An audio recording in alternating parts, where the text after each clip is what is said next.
تستمعون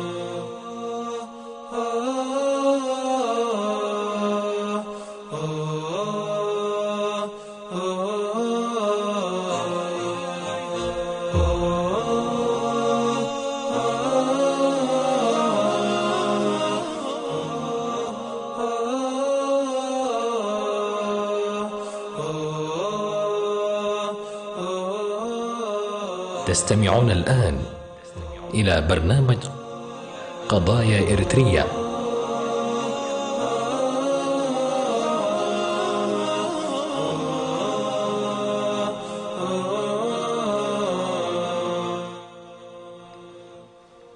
بسم الله الرحمن الرحيم. الحمد لله رب العالمين، والصلاة والسلام على نبينا محمد وعلى آله وصحبه أجمعين. مستمعي الأكارم، أهلا ومرحبا بكم في برنامجكم قضايا إريتريا. في هذه الحلقة سنتناول قضية المرأة في أرض المهجر. ضيفي في هذه الحلقة الدكتور حسن سلمان، الباحث في القرن الأفريقي المعروف، والدكتورة سعاد دنكلاي عبر وسائل التواصل الاجتماعي. فأهلا وسهلا بالضيفين الكريمين. بسم الله تبارك وتعالى نبدأ. في الحلقات السابقة إخواني المستمعين والمستمعات والمشاهدين والمشاهدات تحدثنا عن المرأة المسلمة الإريترية والنصوص المتعلقة بها، من حيث كونها شقيقة للرجل، وأنها نصف المجتمع، وأن الله سبحانه وتعالى خلقها من نفس الرجل، فهي ذات أهمية كبرى. وذكرنا أن النبي صلى الله عليه وسلم أول من آمن به من البشر هي امرأة، وأيضا كان آخر ما ودعه من جسد عليه الصلاة والسلام كان هو حضن امرأة. كلاهما زوجتاه عليه الصلاة والسلام، خديجة في البداية وعائشة رضي الله عنها في النهاية. فاليوم لن نتحدث عن أهمية المرأة ومكانتها في الإسلام، وإنما سنتحدث عن قضية مهمة، وهي دور المرأة الإريترية المسلمة في أرض المهجر. أرحب بالشيخ الدكتور حسن. أهلا وسهلا. واقع المرأة الإريترية في دول المهجر، رأيكم في ذلك؟ الحمد لله رب العالمين، والصلاة والسلام على رسول الله الأمين وعلى آله وصحبه أجمعين. أما بعد، حقيقة فيما يتعلق بقضية المرأة الإريترية ووجودها في المهجر تتعدد الأسباب بطبيعة الحال، يعني كأي مجتمع من المجتمعات، ولكن الغالب في مجتمعنا ربما الظاهرة المتعلقة بغياب على الأقل الوضع المناسب داخل البلاد هو العامل الأساسي في خروج المرأة، إذا أن نتحدث عن وجود مرأة في المهجر. ويبدأ على الأقل المهجر، إذا أردنا أن نوسعه، يبدأ من لحظة خروج الإنسان من الحدود الإريترية إلى أي دولة أخرى، سواء كانت دول مجاورة قريبة أو كانت دول بعيدة. وإن كنا أحيانا نحرص على أن نسمي مثلا الدول القريبة، يعني دائما نسمي من هم متواجدين، فهم يتواجدون في مخيمات اللاجئين، المرأة في مخيمات اللاجئين الإريتريين، لأن الذين يتواجدون في الدول المجاورة الغالب فيها أن هنالك مخيمات، سواء في أثيوبيا أو في السودان أو في اليمن أو في جيبوتي، هنالك مخيمات على الأقل يقيم فيها اللاجئون الإريتريون، ومن ضمنهم طبعا المرأة الإريترية. هنالك جانب آخر وهو التواجد الأبعد، وهو أن يكون هنالك تواجد للمرأة الإريترية مثلا في المنطقة العربية، في منطقة الخليج. والسبب هنا طبعا يختلف أيضا، يعني مثلا تواجد المرأة في السودان وفي أثيوبيا إلى حد كبير قد يكون لأسباب أمنية ودواعي أمنية ولجوء سياسي على الأقل. التواجد مثلا في منطقة الخليج في جزء منه قد يكون للعمل والبحث عن فرص على الأقل لتحسين الحياة. أنا أتوقع يا دكتور حسن نحن نحتاج الكلام عن الهجرة إلى دول الغرب، لأن الهجرة إلى دول الإسلامية والعربية كما ذكرت في الحقيقة المرأة الإريترية استفادت منه كثيرا جدا، ولكن الاختلاف أين حصل، أو الفرق أين حصل؟ يعني فرق كبير جدا في العادات والتقاليد والاستقامة في الدين والتوجه والأفكار في دول الغرب حينما هاجرت المرأة الإريترية تغيرت عن عاداتها وعن تمسكها بدينها وعن فهمها للواقع، تغير كثير جدا، وحدثت هناك يعني انعكاسات كبيرة. لو نركز حديثنا على دول الغرب أتوقع ستكون للحلقة فائدة، في حين أن كما تفضلتم دكتور حسن أن الكلام أيضا عن مخيمات المهاجرين وما قامت به الدور المرأة الإريترية من حلقات والتدريس والتعليم والقرآن وما استفادت منه حقيقة جدير بالذكر، لكن ما رأيكم لو نسلط الضوء في هذا؟ حقيقة فيما يتعلق بوجود المرأة أو واقع المرأة الإريترية في المهجر أيضا ليسوا سواء. أنا حقيقة قبل الحلقة كان نظرتي شيء، وأنا أعد للحلقة نظرتي تكاد تكون شيء آخر. سبحان الله. يعني مثلا وجدت أن هنالك فعلا من تغير سلوكه وتغيرت أنماط حياته وذهب اتجاهات على الأقل بعيدة فيما يتعلق بالحفاظ على هويته ودينه وثقافته، ولكن بالمقابل وجدت أن هنالك نماذج يكاد الإنسان لا يصدق، نماذج في مناطق على الأقل حاصل فيها فعلا تواجد لفترات طويلة. وهنا أنا لا أتكلم عن الجيل القريب اللي قبل 5-6 سنوات، ولكن أتكلم أحيانا مثلا يكون في نساء لهن أكثر من 25 سنة في بريطانيا وفي أستراليا وفي كندا وفي أمريكا، وتلاحظ سبحان الله هؤلاء النسوة كنماذج على الأقل إذا أردنا كنماذج للمرأة الإريترية المسلمة، هنالك منهن من يعتبرن الآن على الأقل طورن أنفسهن إلى مستويات متقدمة جدا سواء في المسار العلمي أو في المسار الديني. يعني كم تلاحظ نسبتهن؟ على كل قضية النسب هذه طبعا من الصعب الآن أن نتكلم عنها، لكن بشكل عام لو أردنا أن ننظر إلى الجاليات الإريترية المسلمة وثقلها بشكل عام، تكاد تكون الآن الجالية المسلمة في بريطانيا جالية معتبرة جدا، الجالية المسلمة في أستراليا أيضا معتبرة جدا. لو أردت أن تقول والله هاتين الجاليتين على الأقل كنماذج للجالية المسلمة ووضعية المرأة فيها، أعتقد أن الحالة الغالبة فيها هي الحالة الإيجابية وليس الحالة السلبية.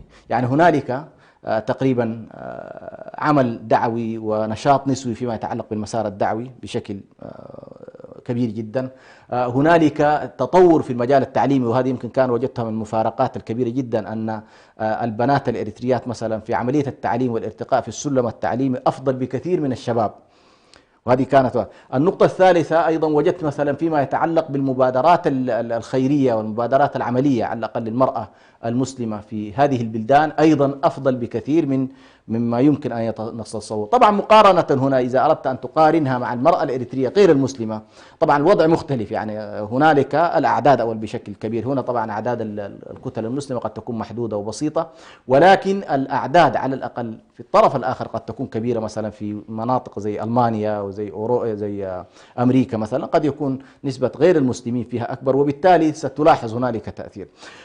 على كل هذا الواقع الشيء الذي أريد أن أقول بطبيعة الحال أن المرأة الإريترية واجهت نسبة كبيرة جدا من التحديات والمشكلات في إطار هذه الهجرة. كثرة الطلاق ما قولك فيه؟ على كل موجودة ظاهرة نعم، ظاهرة أكثر من أي منطقة أخرى. نعم، يعني إذا قلنا تحدثنا عن المرأة التي هاجرت إلى إلى السودان مثلا، السعودية، دول الخليج غيرها، والمرأة التي هاجرت إلى كثرة الطلاق في دول الغرب أكثر بكثير مما نسمعه في دول غير الدول. تعليقكم؟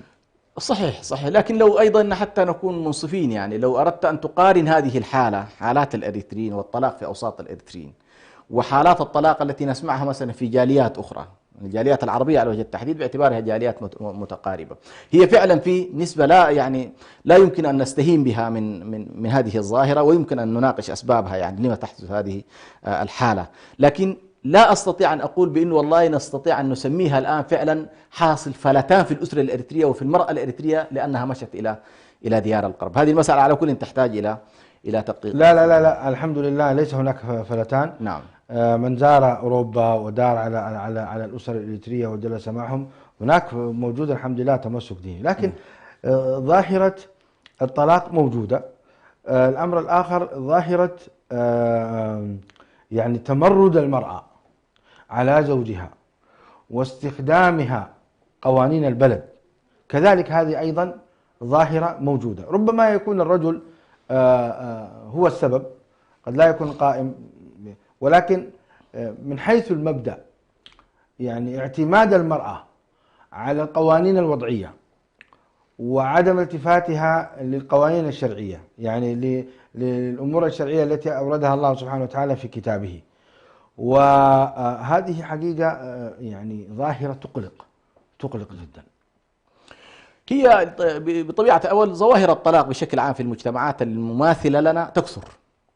مجتمع على الأقل مهجر، يمر صعوبات في الحياة كلها. أحيانا يكون هنالك تقصير من جانب الرجل في القيام بواجبه. أحيانا أيضا لما ينتقل إلى أرض المهجرة يكون هنالك قضية الأعباء المالية والأعباء تنتقل أحيانا إلى جهة أخرى، قد تكون الدولة مثلا تساهم، وبالتالي منطق التفضيل وبما أنفقوا من أموالهم بالنسبة للرجل أيضا يحصل فيها قلة. أضف إلى ذلك لما يضعف في المرأة الوازع الديني، وتضعف كذلك الأعراف الاجتماعية التي هي بطبيعة الحال تراعيها المرأة أحيانا لما تكون في بيئتها الخاصة. يعني الإنسان لما يكون في قريته، يكون في مدينته، وأهله من حوله وأهل زوجها من حولها، هذه المسألة إلى حد كبير العادات والتقاليد والأعراف تلعب دور في أنها على الأقل تحجم من سطوة المرأة واستخدامها على الأقل للقوانين. هذه المسألة على كل تقل طبعا بطبيعة الحال لما تنتقل إلى أرض المهجر، وتجد طبعا يعني للأسف الشديد يعني من الأشياء اللي الواحد لاحظها، أول ما يأتي إلى تلك البلدان يعني تجد أن التعبئة الأساسية لما تقوم به الدولة المستضيفة هو محاولة إعطاء المرأة لشعورها لاعتبارات كثيرة تشعر بأنه والله مشاركة المرأة في الأعمال الخيرية. نعم. المرأة في أرض المهجر. نعم. مشاركتها في الأعمال الخيرية. نموذج الأخت التي توفيت قريبا. نعم. ما قولكم بها؟ حقيقة زي ما قلت لك أنا يعني التجهيز للحلقة أفادني فائدة كبيرة جدا. يعني استطعت أن أتعرف على نسبة كبيرة جدا من الناشطات الأريتريات في مجال العمل الخيري، بعضهن كبار سن وبعضهن حتى شابات. يعني هنالك نشاط في مختلف المواقع، جزء منهن يعملن بشكل مستقل، وجزء منهن يعملن مع منظمات على الأقل ذات طابع خيري يعني كمؤسسات، والبعض الآخر حتى يعمل مع جهات ربما ليست إريترية ولكنها أيضا تستفيد خبرة على الأقل من هذا الجانب. فعموما يعني أنا أقول البدايات طيبة في أن المرأة الإريترية على الأقل لها دور بشكل عام، وهنالك جملة من المنظمات أو عدد من المنظمات حقيقة الواحد استطاع أن يقف عليها فيما يتعلق بدور المرأة الأريترية فيما يتعلق بالعمل الخيري، ولكن تحتاج إلى تنسيق في جهودها وترتيب على الأقل لمناشطها حتى تستطيع إن شاء الله أن تؤدي الدور بشكل أفضل. دكتور حسن، حقيقة ما سمعناه عن أم سمية الأخت منى رحمها الله رحمة واسعة يبعث في النفس الفخر حقيقة والأمل الكبير أن امرأة ثناء الناس عليها في مواقع التواصل الاجتماعي. أنا ما أعرفها حقيقة ولم أقف، يعني كنت أسمع عنها، ولكن ثناء الناس عليها في التواصل الاجتماعي ومشاركتها في الخير بهذا العمل الكبير التي قدمت به عكست صورة طيبة جدا عن أخواتنا في أرض المهجر. ننتقل الآن مستمعي الأكارم للحوار مع أختنا الفاضلة دكتورة سعاد. دكتورة سعاد معنا؟ نعم. السلام عليكم ورحمة الله وبركاته. وعليكم السلام ورحمة الله وبركاته. أصالة عن نفسي ونيابة عن إخواني في راديو سلام أو شبكة سلام نرحب بك دكتورة سعاد. أهلا وسهلا بكم وأشكر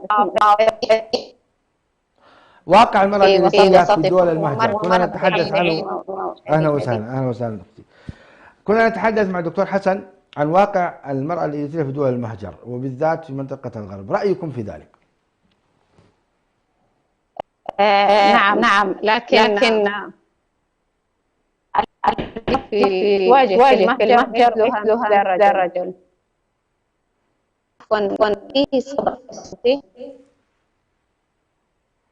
الإخوة في الكنترول الصوت غير واضح. يلا بالله. دكتور حسن يبدو هناك خلل في الصوت، سنعود إليها إن شاء الله. أستاذة سعاد.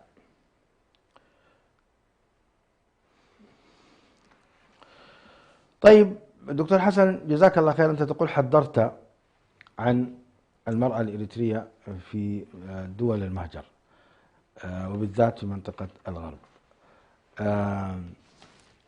برأيك ما الأعباء في دول المهجر في ظل غياب الرجل الذي تكون على المرأة، معنى ما يقع على المرأة الإريترية من أعباء في دول المهجر في ظل غياب الرجل.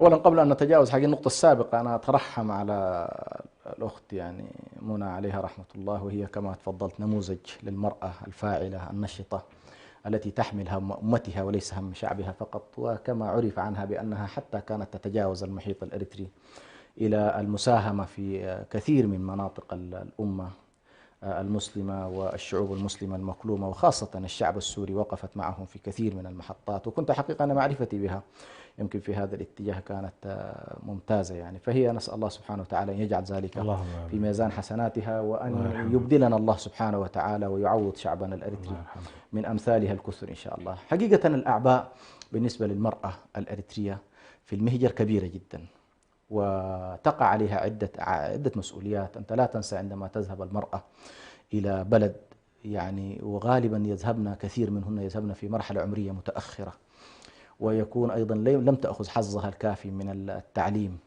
ومطالبة في نفس الوقت بالاندماج داخل هذا المجتمع، مطالبة بالارتقاء بأبنائها، مطالبة بالحفاظ على بيتها وزوجها، مطالبة كذلك بأنه والله تساهم مساهمة حقيقية في الحفاظ على هوية أبنائها الذين هم بطبيعة الحال ينطلقون في مجتمع جديد ومختلف تماما.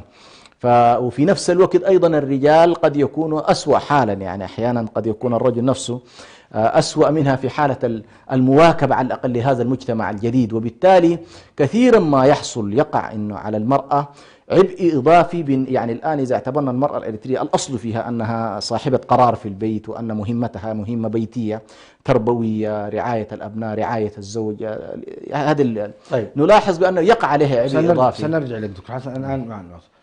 أستاذة سعاد تسمعني الآن؟ تسمعينني؟ نعم أسمعك. نعم أسمعك. طيب. أعطينا بالله رأيك في واقع المرأة الإريترية في دول المهجر وبالذات في الغرب. نريد أن نسمع رأي المرأة في المرأة. نعم. في البداية التحديات التي تواجه المرأة الإريترية في المهجر مثلها مثل الرجل أو الإنسان الإريتري عندما يهاجر. لا قبل التحديات أختي سعاد نريد واقعها. نعم. حاليا نحن تحدثنا حول الواقع وتكلمنا عن ما هي عليه الآن من ظاهرة الطلاق، ظاهرة استخدام القوانين. الحقيقة أنا كنت أريد فضل. لو سمحت لي التعقيب على موضوع أسباب الطلاق. نعم.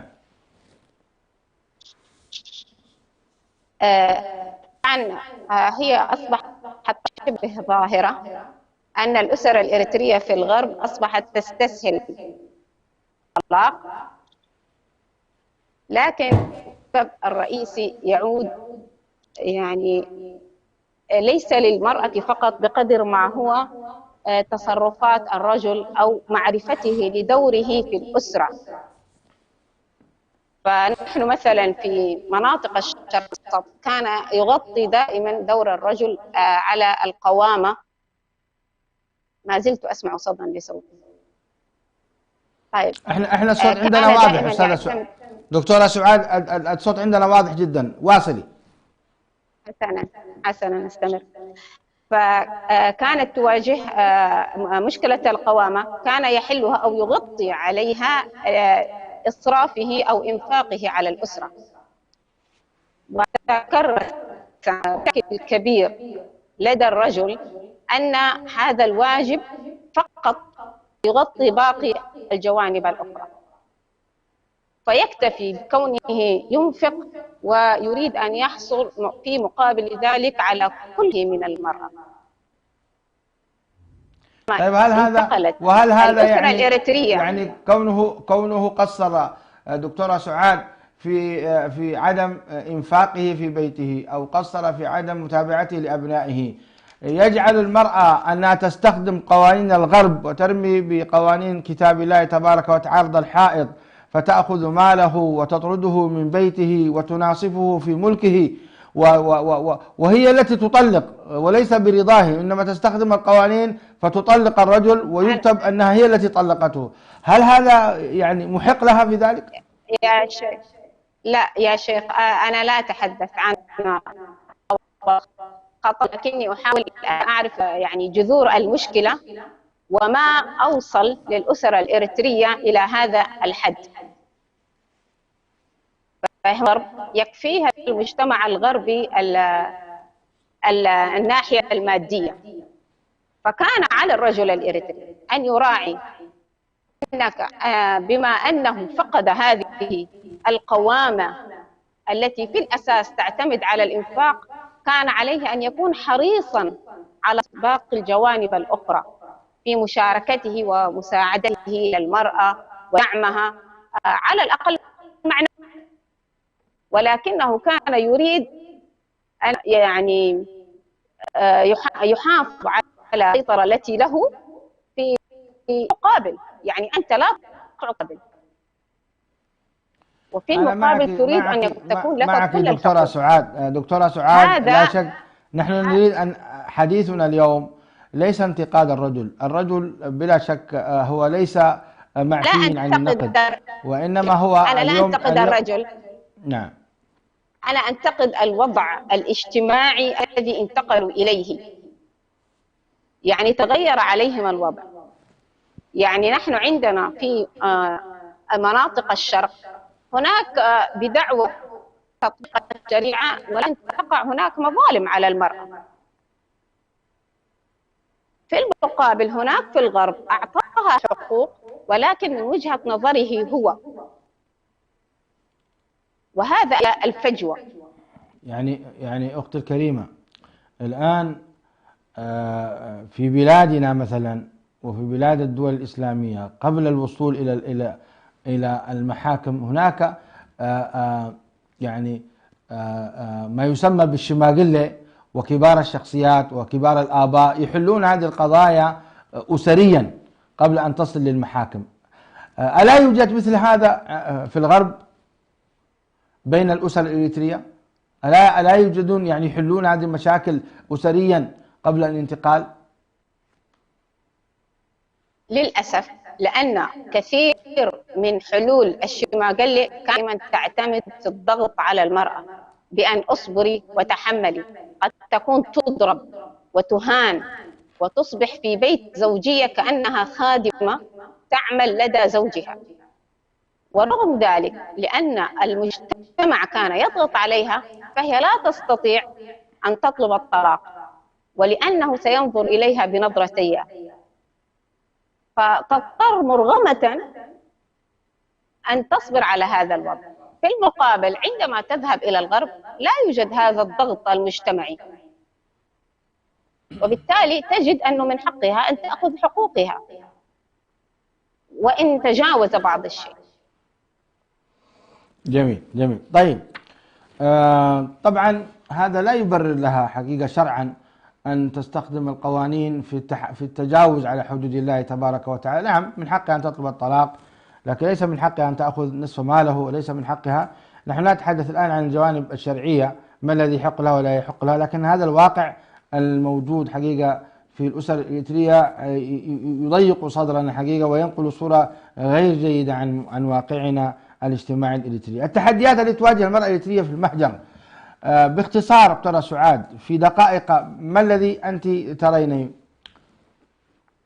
هناك تحديات كثيرة نستطيع أن نجملها مثلا في 3 محاور رئيسية: الناحية المادية والاقتصادية، المعاناة في تربية الأبناء، والمحافظة على دينهم أيضا في وجود كل هذه المغريات وهذه الضغوطات التي يعيشونها في الغرب. ثم هناك جانب ركز عليه لأنه ربما مغفل كثيرا، وهو الجانب النفسي للمرأة. يعني دائما نتحدث عن الضغوط المادية والاقتصادية وأعباء تربية الأبناء، في حين نغفل الجانب النفسي للمرأة. كمية المعاناة والضغوط النفسية التي تعاني منها المرأة له نتائج سلبية كبيرة، ليس فقط عليها هي، يتعداها إلى أبنائها. فأنت عندما تجد مثلا كان لدينا مشكلة المراهقين ونريد أن نتحدث عن موضوع المراهقة، فعندما بدأنا نتحدث عن المراهقين وجدنا أن دكتورة الأمهات بأنفسهن يعانين من مشاكل نفسية وحالات اكتئاب شديدة. دكتورة سعاد، سنعود إليك بعد الفاصل. نتحدث عن أسباب الضغوط النفسية على المرأة الإريترية، ابقي معنا.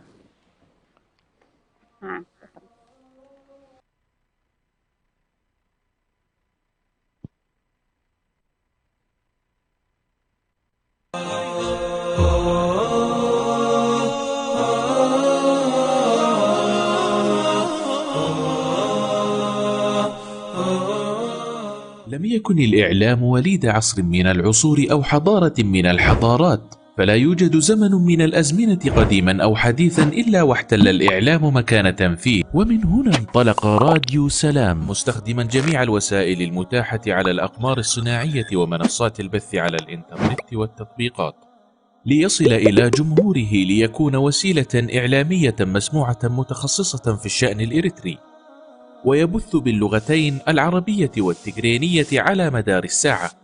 راديو سلام يخاطب المجتمع الإريتري كافة بجميع مكوناته، ويتفاعل مع قضاياه لترسيخ الانتماء وتجديد الوعي وتحقيق السلام والريادة، ويبث على الأقمار الصناعية والمنصات الإلكترونية كافة، وكانت أهدافه تعزيز قيم السلام والإخاء والتصالح والعيش المشترك، نشر قيم الإسلام وأخلاقه وتعزيز الأعراف والأخلاق الفاضلة، ترسيخ مكانة المرأة وتفعيل دورها في المجتمع والعناية بقضايا المرأة والطفل والشباب وكبار السن، المساهمة في التنمية ومواجهة الفقر والجهل وتوطين اللغة العربية. اكتمل بث راديو سلام على المنصات التالية: على القمر الصناعي نايل سات على التردد 12687، وعلى متجر الأندرويد والأبل، وعلى الموقع الإلكتروني سلامميديا61.com، وعلى جميع وسائل التواصل الاجتماعي. راديو سلام، سلام ووئام.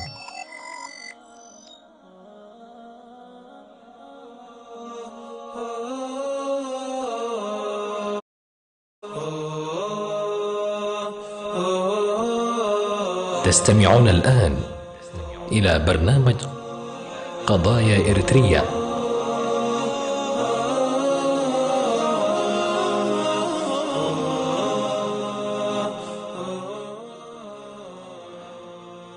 السلام عليكم. دكتورة سعاد، أنت معنا؟ مشاهدي الأكارم، عدنا والعودة أحمد. كانت الدكتورة سعاد تتحدث عن الضغوط النفسية للمرأة في أرض المهجر. واصلي حديثك، ما الأسباب؟ يعني المرأة الإريترية في أرض المهجر تيسرت لها أمور كثيرة، يعني هناك المال، هناك القانون معها، هناك وجدت حريتها. وين الضغوط النفسية؟ نعم، الضغوط النفسية تبدأ بداية من حيث الهجرة نفسها. الغربة عندما أنت تنخلع من جذورك أو من مكان ما أنت نشأت فيه وتربيت فيه وتنتقل إلى مكان آخر، هذا لوحده مشكلة. فأنت تنتقل إلى مكان لا تألفه تعرفه، هذا يشكل عليك ضغطا سواء كان رجلا أو امرأة. بالإضافة طريقة أو الذهنية أو عدم الوعي عندما هاجر الإريتريون إلى الغرب، كان الكثير منهم يظن أن هنا ستنتهي مشاكله، وأنه يعني كأنه وصل إلى جنة الله في الأرض، وأنه مكان لا نصب فيه ولا تعب. فيصدم بالواقع بأن هذا المكان الذي ليه مثله مثل أي مكان آخر، كما فيه إيجابيات فيه سلبيات، وليس كما كان يتوقع أو كما كان يسوق له بعض أفراد المجتمع للأسف الشديد ممن هاجروا سابقا. فيصدم بالواقع وما كان يحمله في ذهنه من الراحة والنعيم، كلها تؤثر. أبسط ما فيها حتى درجة تغير الطقس. أنت عندما تأتي من منطقة باردة تجد نفسك دول الإسكندنافية ودرجة الحرارة تحت الصفر، هذا لوحده يسبب درجات من الاكتئاب. جميل. بالإضافة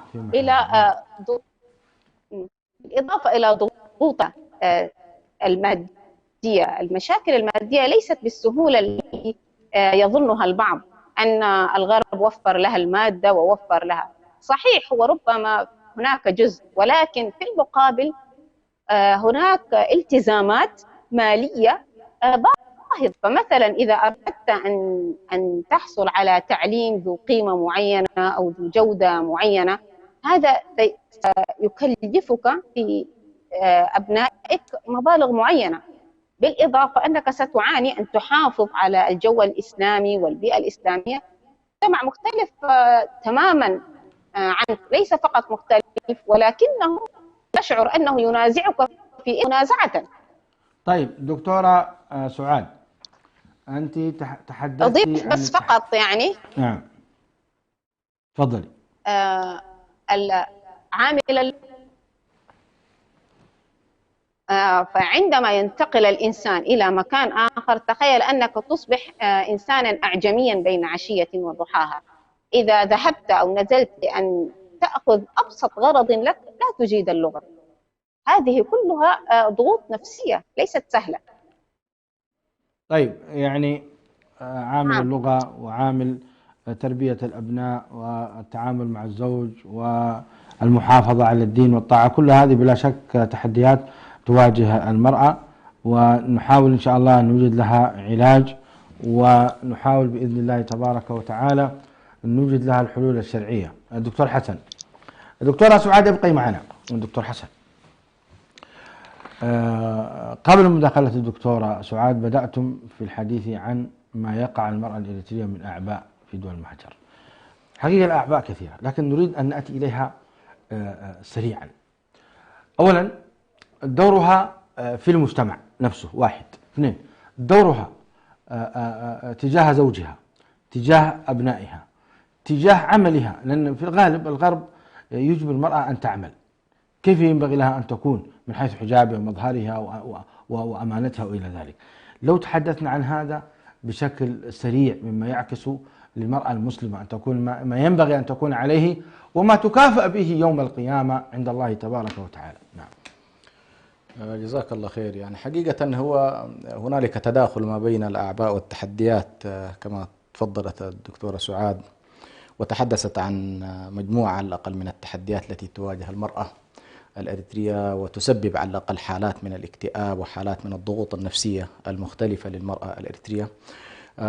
إن كان من شيء على الأقل الواحد يمكن أن يضيفه، واستمعت إليه حقيقة من مجموعة من الأخوات الأريتريات مثلا الموجودات في الخارج خاصة في المهجر، قضية تحدي العمل. يعني واحد من التحديات الكبيرة التي يواجه المرأة تحدي العمل، لأنها يعني يتحدثن عن أنه والله مهما قدمت على الأقل الدول التي هاجروا إليها من مساعدات، إلا أنك أنت بحاجة، وخصوصا كثير منهم تجد أن من ورائه أيضا أسر. فبعض الناس لا يكفي أن يعيش هو في بيت وعند على الأقل بعض المبالغ تعطيها له الدولة وبعض القضايا التي المتعلقة بالتعليم ويكتفي. يعني الناس بحاجة إلى أن تساعد حقيقة، فتضطر المرأة الإريترية لأن تخرج للعمل. خرجت للعمل هنا تواجهها جملة من المشكلات. واحدة من القضايا الكبيرة حقيقة يمكن تكلمت فيها واحدة من الأخوات، قالت أول مشكلة واجهتني مشكلة الزي. قالت تقدمت إلى وظيفة عمل فعندهم زي معين، هذا الزي لابد أن انضبط به. فقالت كانت القضية عندي بين أن أفقد الوظيفة وبين أن التزم بالزي، ولكن قالت استخرت وتوكلت على الله وذهبت إلى الإدارة وقلت لهم هذا لا يتناسب مع عقيدتي وديني. يا سلام. مباشرة قالت عرضت هذا الموضوع، والأخت في بريطانيا سبحان الله قالت اضطرت مباشرة الإدارة أن تغير نمط اليوم بما يناسبني. قالوا إيش الزي اللي يناسبك؟ قالت كذا وكذا. يا سلام. فسبحان الله قالت كان قبلي مسلمات من دول مختلفة من العالم الإسلامي ارتضينا الزي الذي فرض عليهن. قال لما رأوا بأنه أنا كمسلمة إريترية على الأقل استطعت أن انتصر على هذا الموضوع، تحول الموضوع وعدد من النساء. هذه نقطة مهمة دكتور حسن يجب أن تعلق عليها هنا. نعم. الآن من يتقي الله يجعل له مخرجا ويرزقه من حيث لا يحتسب. تحقق ذلك في هذه المرأة. نعم. التي تعيش بها. نعم. هناك الكثيرات مع الأسف مباشرة تقبل شروط العمل التي توجهت إليه وتتنازل عن مبادئ دينها. تعالي. نعم، هي حقيقة هذه واحدة من الإشكالات الكبيرة كما تفضلت، ومن يتق الله يجعل له مخرجا ويرزقه من حيث لا يحتسب ومن يتوكل على الله فهو حسبه إن الله بالغ أمره. يعني ما الذي ينبغي أن تكون عليه المرأة؟ المرأة عليها الثبات على دينها والثبات على شرع الله سبحانه وتعالى والالتزام، وسيرزقها الله سبحانه وتعالى مهما كان. يعني لا يمكن أصلا أن يتخلى الله سبحانه وتعالى عنها. في نفس الوقت أيضا في حقيقة الأمر هي أصلا خروجها إلى هذا العمل قد يكون أحيانا واجب هذا الموضوع على زوجها أو على أخيها أو على من يعولها، لكن هي خرجت قد تكون من باب الكمال. فعلى كل الذي ننصح به أي محاولة للتخلي في بداية الطريق فإنه سيعقبه مجموعة من التنازلات التي لا تنتهي. الذي يتمسك بحقه خاصة في البلدان الأوروبية التي على الأقل فيها هامش من طيب الذي يقول الذي تقول أنا لم أجد أي وظيفة مناسبة مع ديني الشرعي، كيف نقول لها؟ تقول كل ما ذهبت أبحث عن وظيفة أجد هناك مخالفات شرعية، أنا مضطر إلى هذا، كيف تقول؟ على كل مسألة الاضطرار هذه تقاس بقدرها ولا تكون فتوى الآن عامة، يعني ليس بصحيح يعني. ليست بصحيحة. الصحيح أنك أنت الأصل أن نحن نقول الأصل أن الإنسان عليه أن يبحث في إطار ما هو. طيب وصلت الرسالة. نعم. بخصوص العمل يجب عليها أن تتقي الله سبحانه وتعالى وأن تلتزم بشرعها، سواء كانت ممن ترى ككشف الوجه وتأخذ بأقوال العلماء المعتبرين، أو ترى ممن لا يجوز لها كشف الوجه وتأخذ بقول العلماء الآخرين. عليها في كل الأحوال أن تثبت على دينها وعلى معتقدها الشرعي ولا تتنازل عنه من أجل الرزق، لأن الأرزاق بيد الله. تمام. دورها مع زوجها يا دكتور حقيقة خصوصا إذا كان ظالما ومقصرا. نعم، أولا دعنا نؤكد أنه سواء كان الإنسان عاش في بلاد الغرب أو عاش في بلاد المسلمين فإن الحياة الزوجية ميثاق بين الله وبين الزوجين. يا سلام. سماه الله ميثاق. والميثاق هو فوق العقد، يعني العقد هو الحالة الطبيعية التي نجريها نحن، لكن سماه الله سبحانه وتعالى ميثاقا.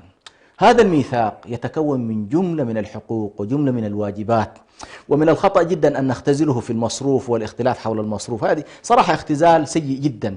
يعني لو نظر الإنسان إلى هذا الزواج، هذا الميثاق هو عبارة عن مسيرة يسيرها الرجل مع زوجته إلى الله سبحانه وتعالى، تبدأ في الدنيا وتنتهي في جنة الله سبحانه. لو نظر إليها الإنسان فيه، وبالتالي يريد الرجل والمرأة أن يبنوا أسرة مسلمة فيها مجموعة من الأطفال يتعاونون فيما بينهم على البر والتقوى ليصلوا، ليس لتنتهي حياتهم بنجاح في الدنيا، ولكن ليصلوا بنجاح في الدنيا يؤدي بهم إلى الفلاح والفوز في الآخرة. لو نظر الميثاق بهذا الشكل حقيقة لا نختزله بأي شكل من الأشكال في هذه النزاعات الطفيفة التي ربما تحصل هنا أو هناك، إخفاق هنا وهناك. يعني إذا اعتبرت والله هو ميثاق يقوم على المودة ويقوم على الرحمة ويقوم على الشراكة ويقوم على المعروف ويقوم على الإحسان.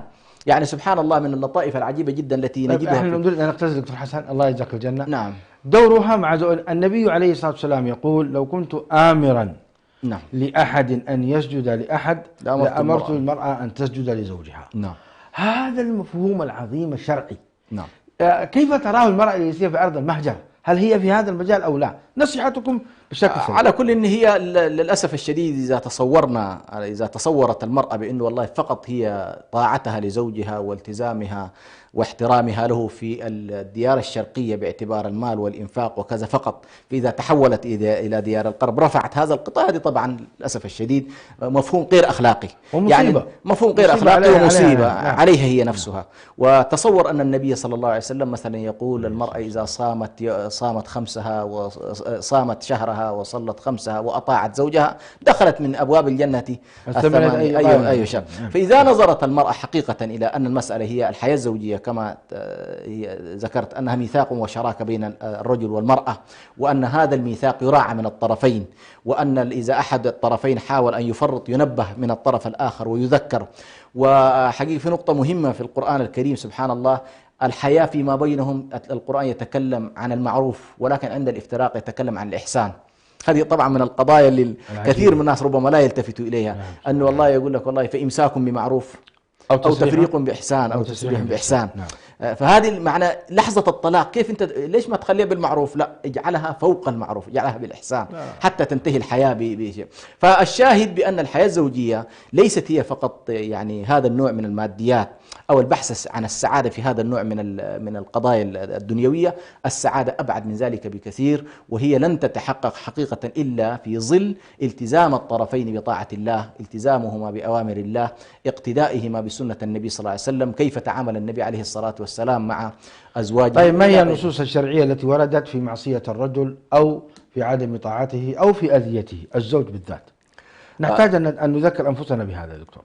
نعم، حقيقة حاليا ما تحضرني في هذا الموضوع نص بعينه، يعني يعني مثلا أيما امرأة ماتت وزوجها عنها راض دخلت الجنة. نعم. مفهوم المخالفة أنها خطير جدا. إذا هي على كل في سؤال النبي عليه الصلاة والسلام أيضا للمرأة: انظري أين أنت منهم، فإنما هو جنتك ونارك، إن كان في الحديث مقال.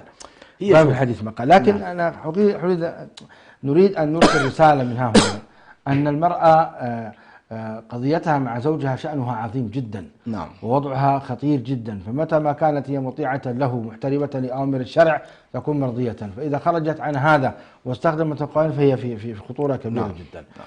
دكتورة سعاد أنت معنا؟ نعم معكم. دكتورة سعاد. نعم موجودة.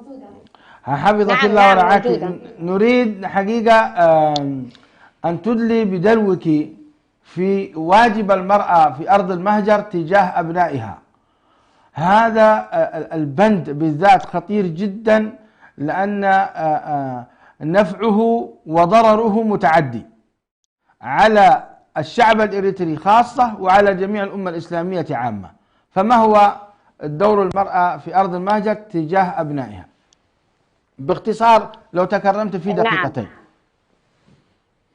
نعم. لو هناك متسع من الوقت أريد أن أضيف فقط توضيحا. نعم.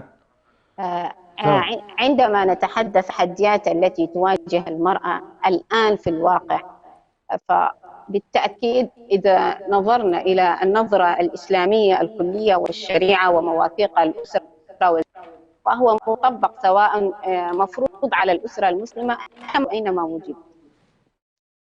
نعم. فكما يحصل في الشرق كذلك يجب أن يطبق في الغرب. وعندما نقول على المرأة عليها طاعة زوجها واتباعه كذا، في المقابل علينا أيضا أن نوجه الرسالة للزوج بأنكم خياركم لأهله ورقوارير، والنبي عليه وسلم كان في خدمة أهله.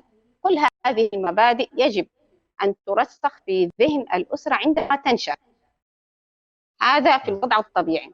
لكن عندما تبدأ تحدث الاختلالات، الوضع أو المجتمع الجديد، هنا تبدأ تظهر المشاكل. فالحقيقة بقدر ما أن الإنسان يحاول أن يكون متبعا لدينه وكذا، لكن الحقيقة هناك حقوق وواجبات وهناك ظلم، فلا بد أن نحاول أن نكون واقعيين أكثر وننظر إلى مشاكل المجتمع الواقع بعيدا عن ما يجب أن يكون. دكتورة سعاد، هو لا شك أن الرجل عليه عليه تبعات كثيرة وعليه نصوص أيضا كما أنت تفضل، لكن الخطأ من الرجل حقيقة أقل بكثير من الخطأ حينما يصدر من المرأة. الخطأ إذا صدر من المرأة يحصل هدم للبيت حقيقة. يعني مثلا على سبيل المثال لا الحصر، انظري إلى آيات الملاعنة، حينما قال الله عز وجل في آيات الملاعنة: والخامسة أن لعنة الله عليه إن كان من الكاذبين، والخامسة أن لعنة الله عليه إن كان من الكاذبين. وفي ما يتعلق بشأنها هي قال: والخامسة أن غضب الله عليها إن كان من الصادقين. فالوضع بالنسبة للمرأة إذا هي استخدمت القوانين وسلطتها على زوجها يحصل فكاك في الأسرة ويحصل هدم. بلا شك أن الرجل لو كان أصلا يؤدي واجبه لما تمردت المرأة. أنا معك في هذا وأيدك. لو قام الرجل بما أمره الله عز وجل به من العطف والحنان والنفقة والقيام بواجبه، والله ما تمردت المرأة. لكن نحن نقول في حال تمرد الرجل، في حال أخطاء الرجل، ما الذي ينبغي عليها أن تكون المرأة؟ هل يحق لها أن تتمرد هي أيضا وأن تكون الضحية الأبناء والأولاد؟ الحديث هنا دكتورة سعاد، تفضل.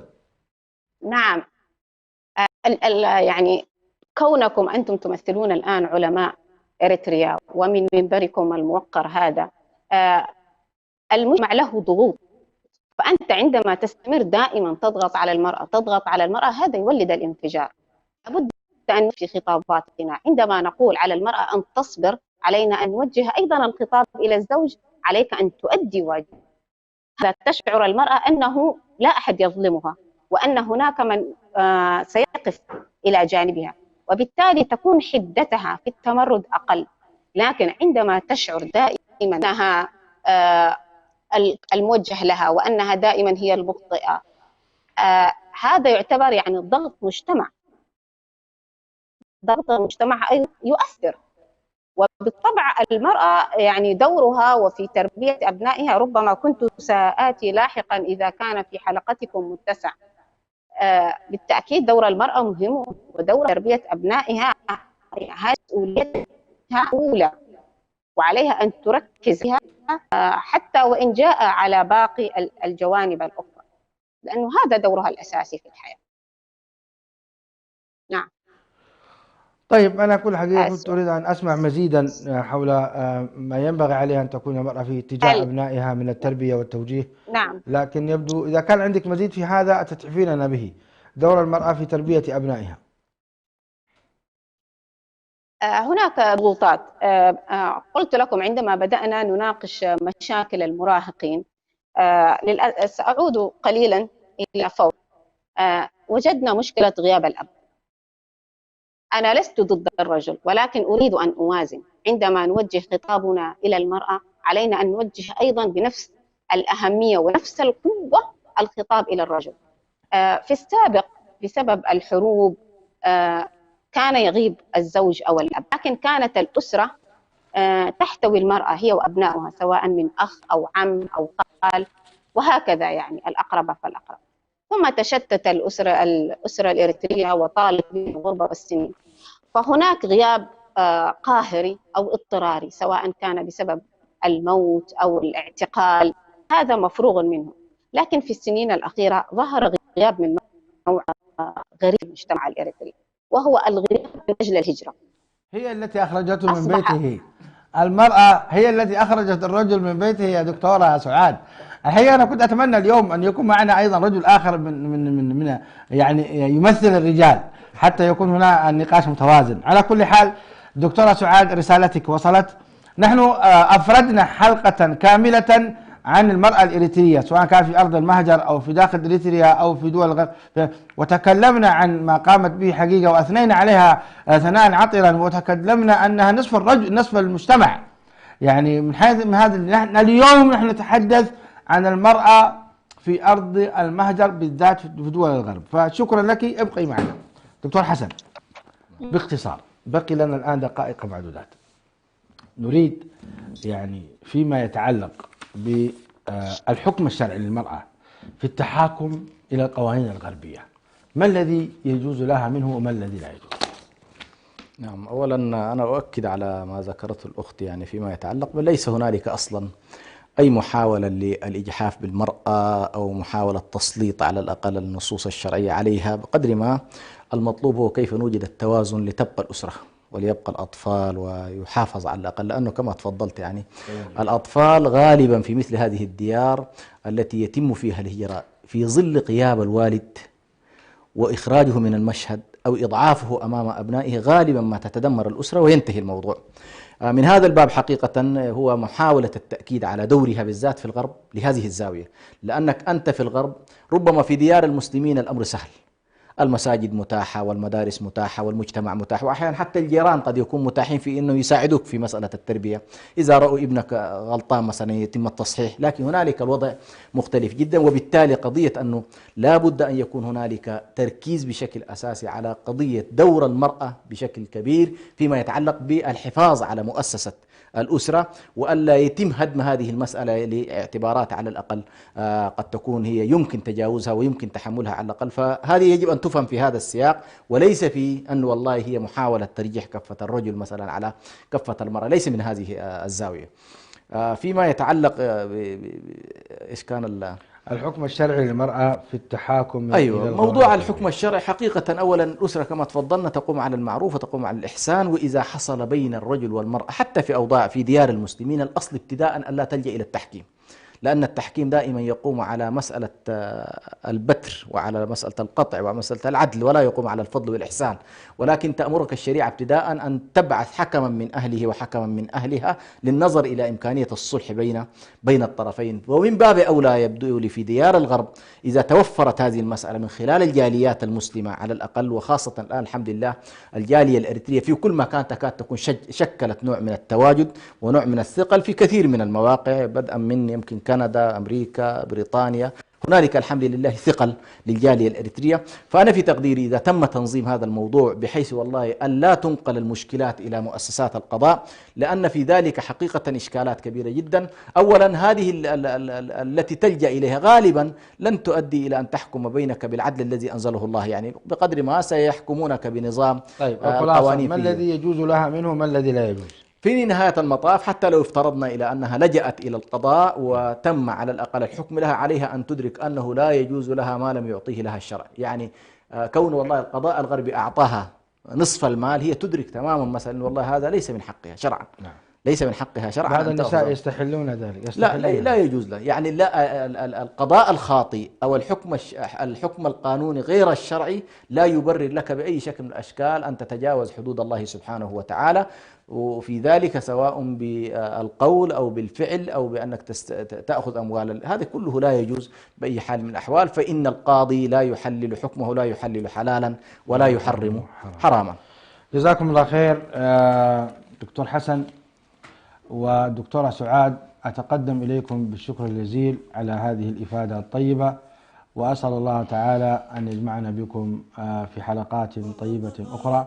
والحديث شيق جدا مستمعي الأكارم، ويحتاج إلى مزيدا من البحث، مزيدا من المناقشة، ونسأل الله تبارك وتعالى أن يحفظ أخواتنا ونساءنا وبناتنا في دول المهجر وفي كل مكان، وأن يرزقهن الحشمة والعفاف والتقوى، وأن يأخذ بأيديهن. ورسالة حقيقة لأخواتنا أن يتقين الله سبحانه وتعالى، وأن يتذكرن أن الموت قادم، وأن الوقوف بين يدي الله حاصل، وأن الله سوف يسألهن عن كل صغيرة وكبيرة. فالله بالتقوى، كما أني أوصي أيضا الرجال بأن يتقوا الله سبحانه وتعالى فيما استرعاهم الله تبارك وتعالى من الرعية. وجودهم في الغرب لا يعني أن المسؤولية يتركونها للمرأة، فعليهم أن يتقوا الله جميعا. نسأل الله تعالى أن يحفظنا وإياكم، وأن يغفر لنا ولكم، وأن يوفقنا وإياكم. شكرا جزيلا مجددا للشيخين وأحكم، وإلى اللقاء مستمعي الأكارم، والسلام عليكم ورحمة الله وبركاته. إريتريا يا درة البحر ويا منارة الجنوب،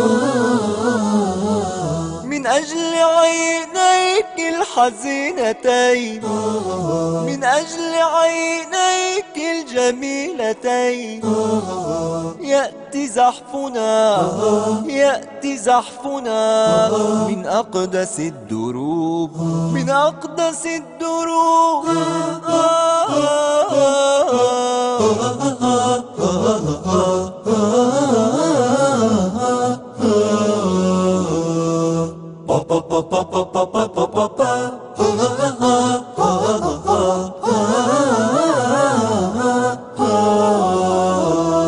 يا وردة يعشقها أحبتي، يا عليك يا جنة عشت بها طفولتي. يا وردة يعشقها أحبتي، يا جنة عشت بها طفولتي. يا جنة عشت بها طفولتي. يا عليك يا أنت يا ضحية الحروب، يا أنت